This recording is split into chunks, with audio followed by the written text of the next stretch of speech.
Migosi.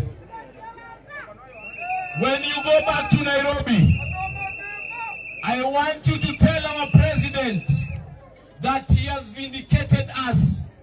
Those of us who support this government, we have been vindicated.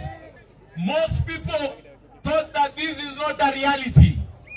It is 13 years down the line since they said that there will be a university here. But courtesy of our president, Dr. William Ruto, this university is now a reality. And we know that this area will be transformed socially, economically, and in terms of education.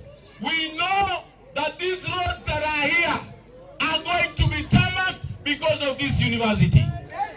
These people who are here, Akina Mama who are here, they are the ones who are going to supply food in this university.